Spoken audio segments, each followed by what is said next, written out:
जय श्री कृष्णा मित्रों, आप सभी का बहुत बहुत स्वागत है आपके अपने चैनल भक्ति सागर में। आज हम आपको श्रावण माह के पहले अध्याय का महात्म्य सुनाने जा रहे हैं।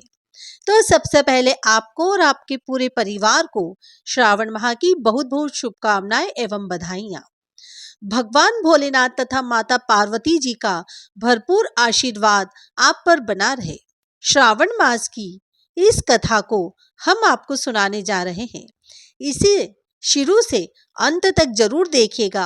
शौनक जी बोले सूत जी से, हे सूत, हे सूत, हे महाभाग, हे व्यास शिष्य, हे अकलमश, आपके मुख कमल से अनेक आख्यानों को सुनते हुए हम लोगों की तृप्ति नहीं होती है, अपितु बार बार सुनने की इच्छा बढ़ती ही जा रही है।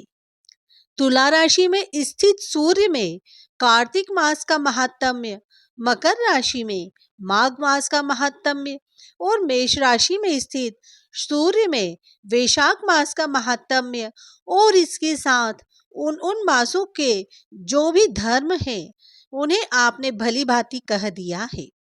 यदि आपके मत में इनसे भी अधिक महिमामयी कोई मास हो तथा भगवत प्रिय कोई धर्म हो तो आप उसे अवश्य ही कहिए, जिसे सुनकर कुछ अन्य सुनने की हमारी इच्छा ना हो। वक्ता को श्रद्धालु श्रोता के समक्ष कुछ भी छिपाना नहीं चाहिए। सूत जी बोले, हे मुनियों, आप सभी लोग सुने। मैं आप लोगों के वाक्य गौरव से अत्यंत संतुष्ट हूं। आप लोगों के समक्ष मेरे लिए कुछ भी गोपनीय नहीं है। दंभ रहित होना, आस्तिकता, शठता का परित्याग, उत्तम भक्ति, सुनने की इच्छा, विनम्रता, ब्राह्मणों के प्रति भक्ति परायणता, सुशीलता, मन की स्थिरता, पवित्रता, तपस्विता और अनसूया, ये श्रोता के 12 गुण बताए गए हैं।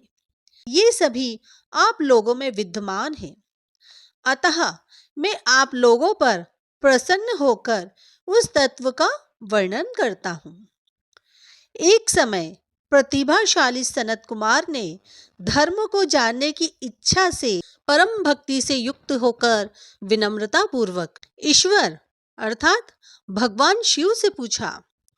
सनत कुमार बोले, योगियों के द्वारा आराधनीय चरण कमल वाले हे देव देव, हे महाभाग, हमने आपसे अनेक व्रतों तथा बहुत प्रकार के धर्मों का श्रवण किया, फिर भी हम लोगों के मन में सुनने की अभिलाषा है।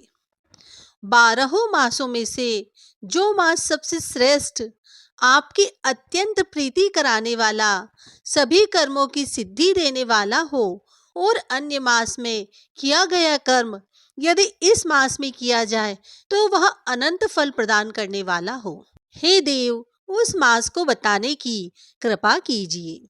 साथ ही लोकानुग्रह की कामना से उस मास के सभी धर्मों का भी वर्णन कीजिए। शिव जी बोले, हे सनत कुमार, मैं अत्यंत गोपनीय भी आपको बताऊंगा।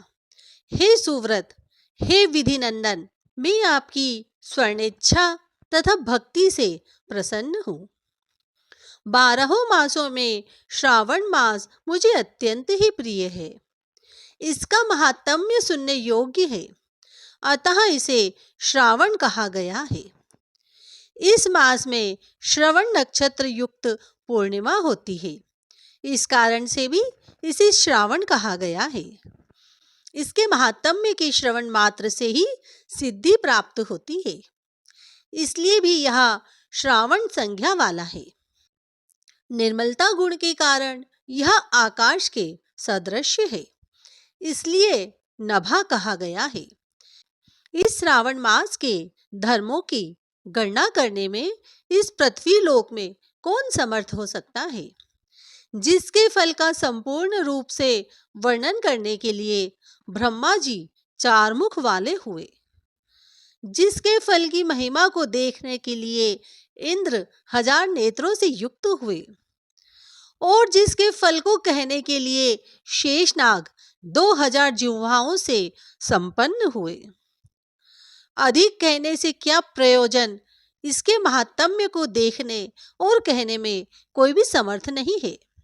हे मुने, अन्य मास इसकी एक कला को भी नहीं प्राप्त होते हैं।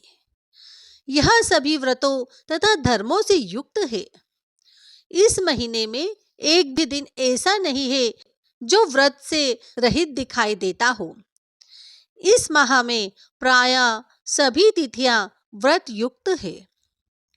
इसके महात्म्य के संदर्भ में मैंने जो कहा है वह केवल प्रशंसा मात्र नहीं है। आर्तों, जिज्ञासाओं, भक्तों, अर्थ की कामना करने वाले, मोक्ष की अभिलाषा रखने वाले और अपने अपने अभिष्ट की आकांक्षा रखने वाले चारों प्रकार के लोगों, ब्रह्मचर्य, गृहस्थ, वानप्रस्थ, संन्यास आश्रम वाले को इस श्रावण मास में व्रतानुष्ठान करना चाहिए। सनत कुमार बोले, हे भगवान, हे सत्तम, आपने जो कहा कि इस मास में सभी दिन तथा सभी तिथियां व्रत रहित नहीं है, तो आप उन्हें मुझे बताएं। किस तिथि में और किस दिन में कौन सा व्रत होता है? उस व्रत का अधिकारी कौन है? उस व्रत का फल क्या है? किस किसने उस व्रत को किया? उसके उद्यापन की विधि क्या है? प्रधान पूजन कहाँ हो और जागरण करने की क्या विधि है? उसका देवता कौन है? उस देवता की पूजा कहाँ होनी चाहिए? पूजन सामग्री क्या क्या होनी चाहिए और किस व्रत का कौन सा समय होना चाहिए? हे प्रभु, वह सब आप मुझे बताएं। यह मास आपको प्रिय क्यों है? किस कारण यह पवित्र है? इस मास में भगवान का कौन सा अवतार हुआ? यह सभी मासों में श्रेष्ठ कैसे हुआ?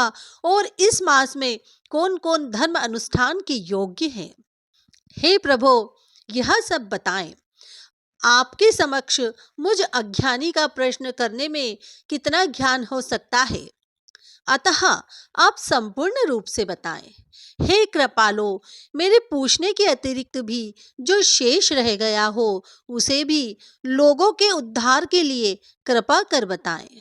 रविवार, सोमवार, भोमवार, बुधवार, बृहस्पतिवार, शुक्रवार और शनिवार के दिन जो करना चाहिए, हे विभो, वह सब मुझे बताएं।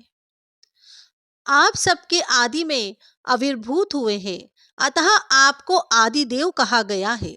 जैसे एक ही विधि बाधा से अन्य की विधि बाधा होती है, वैसे ही अन्य देवताओं के अल्प देवत्व के कारण आपको महादेव माना गया है।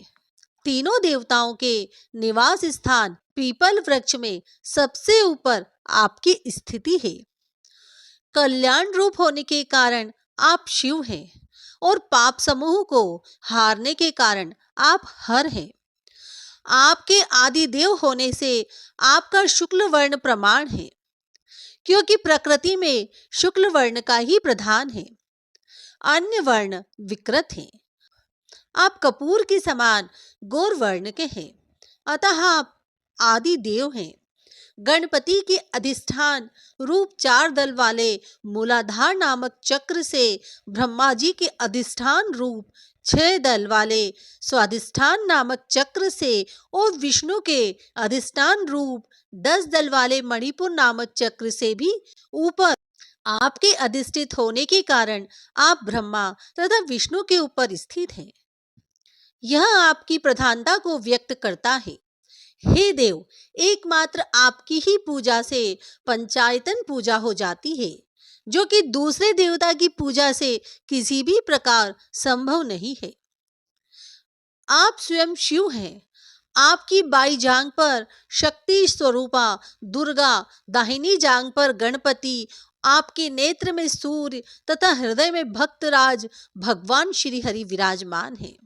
अन्न के ब्रह्म रूप होने तथा रास के विष्णु रूप होने और आपके उसका भोक्ता होने के कारण है ईशान। आपके श्रेष्ठता में किसे संदेह हो सकता है? सबको विरक्ति की शिक्षा देने हेतु आप शमशान में तथा पर्वत पर निवास करते हैं। पुरुष सूक्त में उताम्रतत्व शेषानो इस मंत्र के द्वारा प्रतिपादन के योग्य है। ऐसा महर्षियों ने कहा है, जगत का संहार करने वाले हलाहल को गले में किसने धारण किया?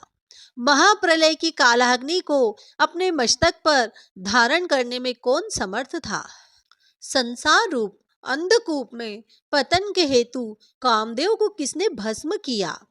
आप ऐसे हैं कि आपकी महिमा का वर्णन करने में कौन समर्थ है? एक तुच्छ प्राणी में करोड़ों जन्मों में भी आपके प्रभाव का वर्णन नहीं कर सकता। अतः आप मेरे ऊपर कृपा करके मेरे प्रश्नों को बताएं। इस प्रकार श्री स्कंद पुराण के अंतर्गत ईश्वर सनत कुमार संवाद में श्रावण मास महात्म्य का पहला अध्याय पूर्ण हुआ। हर हर महादेव।